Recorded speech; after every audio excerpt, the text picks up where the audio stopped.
So ngayon po ay alas 6 na ng gabi. Papunta po kami ngayon sa bundok dahil meron po tayong nabalitaan na mga kambing ay binibiktima ng mga hindi malaman na nilalang.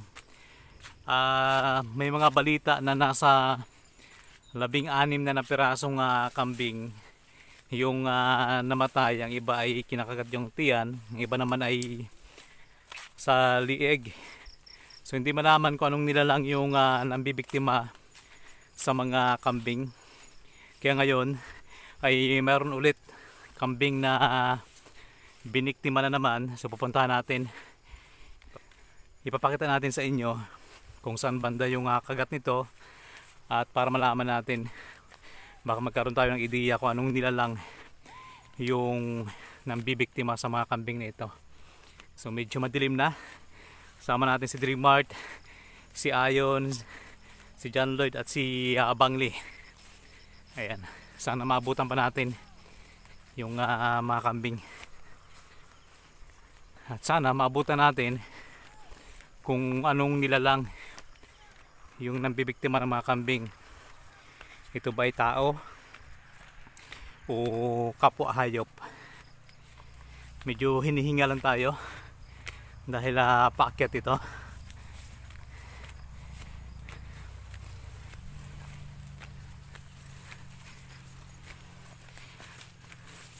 Kasi kanina ay nabasa natin sa post sa Facebook ni Aileen Sabanal yung tungkol nga po sa mga kambing na namamatay. At yung sugat ay meron sa liig, meron sa tiyan. Kaya ang Mindoro Viners TV team ay kaagad-agad na pumunta sa lugar na to.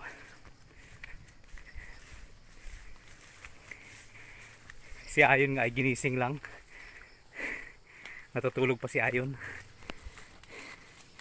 Ginising lang namin para mapuntahan yung lugar na to. At malaman natin kung anong misteryo at ang sanhi kung bakit namamatay ang kambing.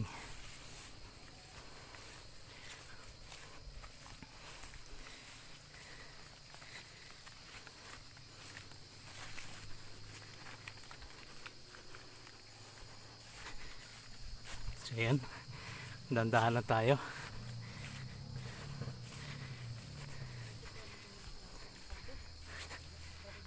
Natudulas ako. Parang walang may dumadaan sa lugar na to.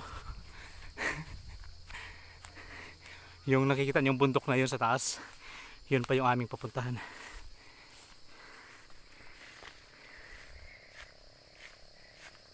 Dito pala sa ayun, dito sa kabila merong daanan din. Ayun na sila.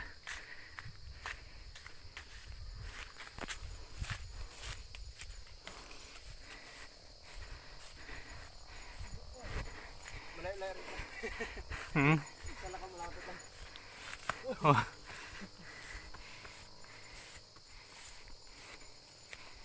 Ayun, medyo malinis ng daanan dito.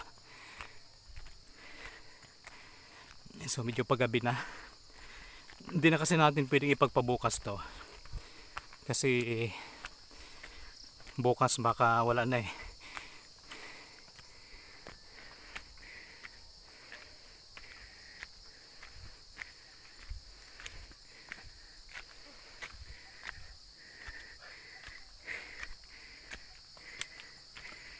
Sana maimbestigahan to, no?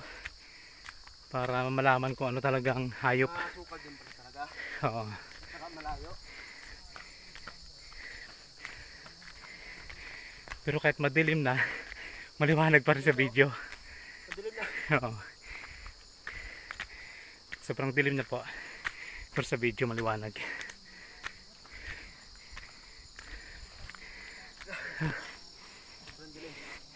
Hinihingal na ako.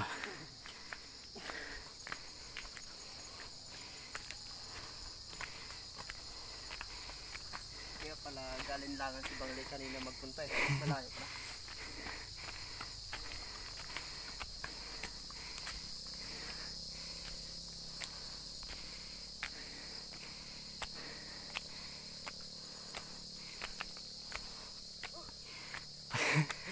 Pagod na ako.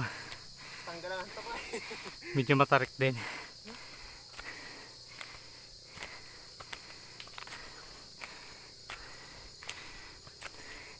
Iba-iba kasi yung haka-haka nila yun eh.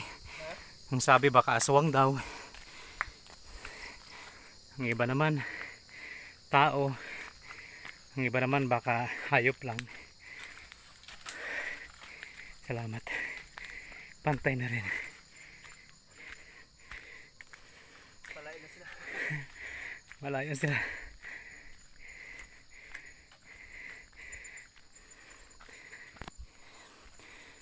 Hindi rin nga pala malayo sa ano? Hindi Ah. rin siya malayo sa Limawan. Malapit lang siya sa San Isidro. Oo. Nagka-doble-doble ng susun ko.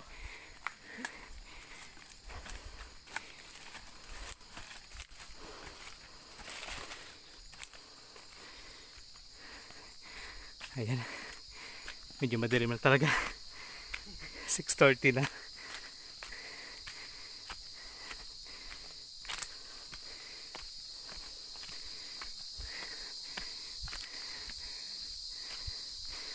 Habang papalapit kami, parang may kakaiba akong naramdaman.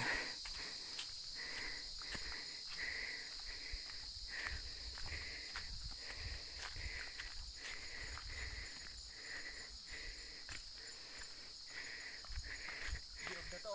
Ah, Diog na. paakyat ulit. Ayan, lumampas na kami din sa may gubat na medyo madilim. Pero ngayon paakyat ulit kami.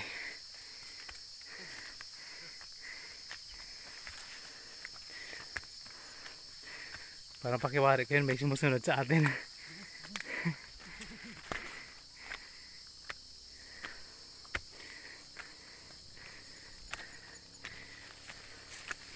Kasi nasa ano na, Nagkabahayan din. baka yan na yun. Ay, yan na yun. Dito na kami. Diog na, no? Oo. Ito na.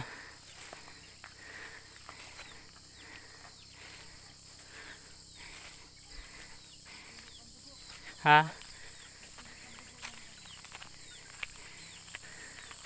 Dito pa. Buhay pa.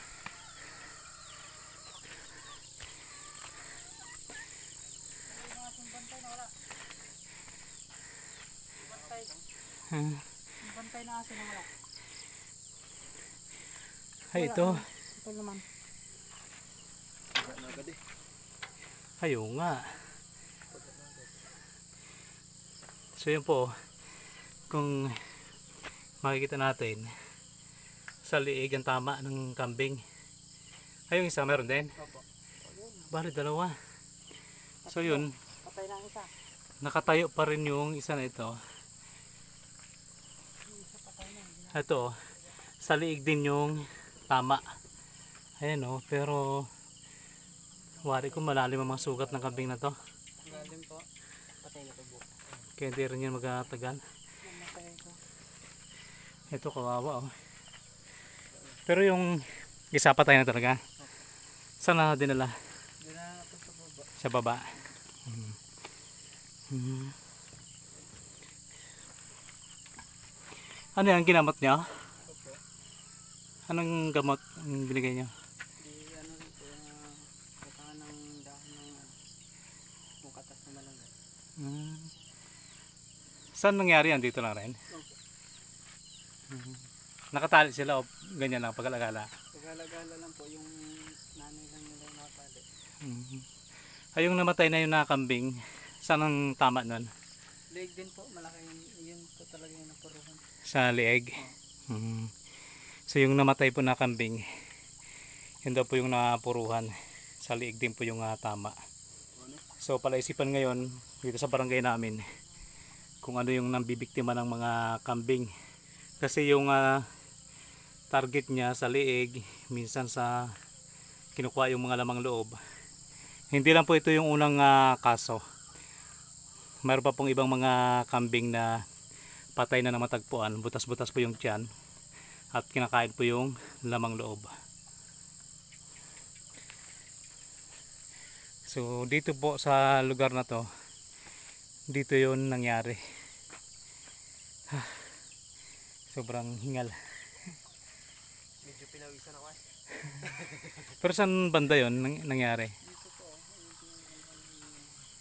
Hmm. dito sa likod, sumisagin doon. Doon sa may saging. Ayan, dyan po nangyari yan sa may likod, sa may saging. Pati sa burito. Baka tumakbo yan. Pagtakbo. So hanggang ngayon pala isipan yung kung anong nilalang yung nabibiktima ng kambing. May nagsasabi na aswang daw, mayroong nagsasabi naman na mga asong gala, o kaya ay iba't ibang mga nilalang. Ayun, kaninong bahay yun, Le?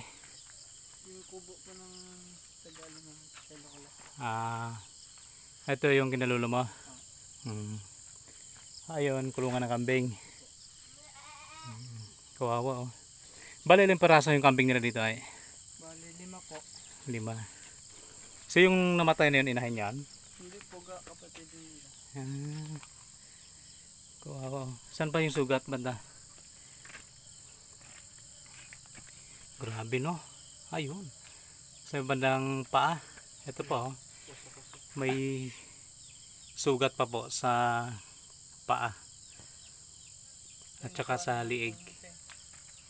Ibig sabihin, yung nilalang na yun, kung ano man yun, tinatarget niya talaga liig.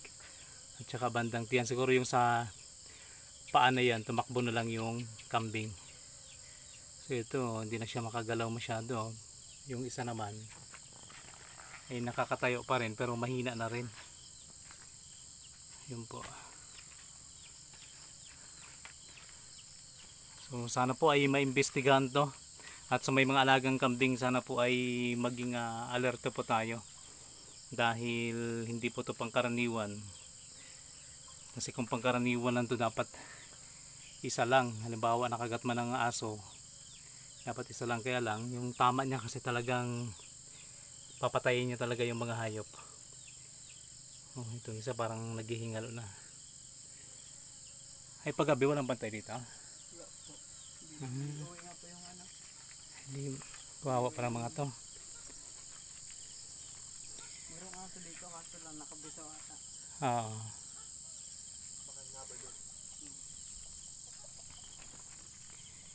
So ito yung paligid. Dito lang yung nangyari.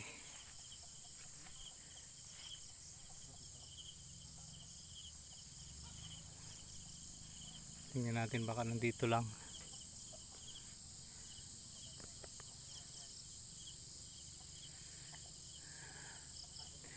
So comment po kayo kung sa palagay nyo po ay ano po yung mga nambibiktima sa mga kambing sa lugar po na ito. Kawawa, oh. Gustong gusto pa kumain.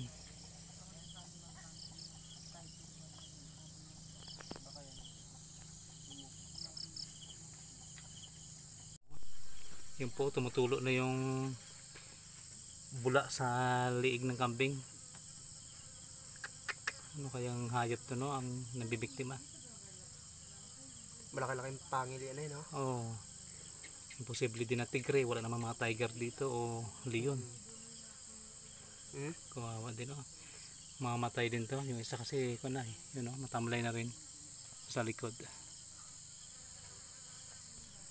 Ito yung isa, oh.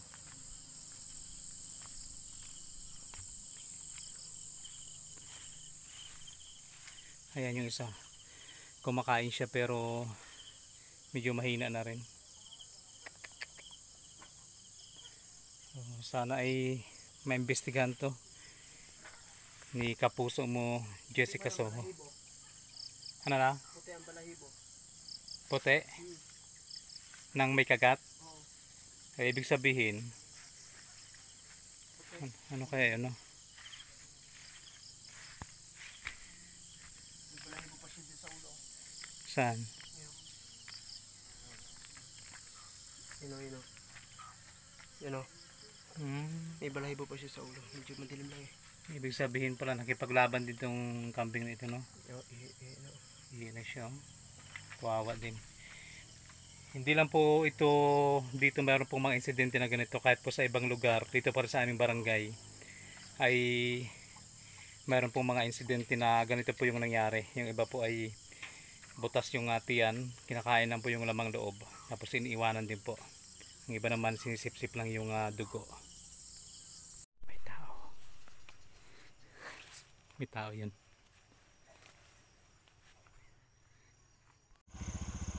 So yun po, inaabangan namin yung matandang babae kanina na nawala.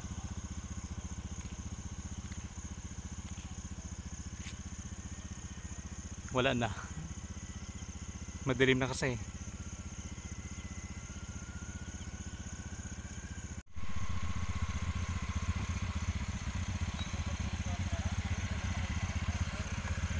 So ayun po yung matandang babae sa puno, hindi na makita eh. Katakot. Tara na. So ayun po, pauwi na po kami. Medyo madilim na. So maraming salamat sa pagsama niyo po sa amin at sa mga bago pa lamang dito po sa ating YouTube channel. Huwag niyo pong kalimutan mag-subscribe at pakipindot na rin po ng bell button para lagi po kayong updated sa mga kakaibang video na ating pong ina-upload bawat araw. So muli maraming salamat and God bless. Bye bye guys.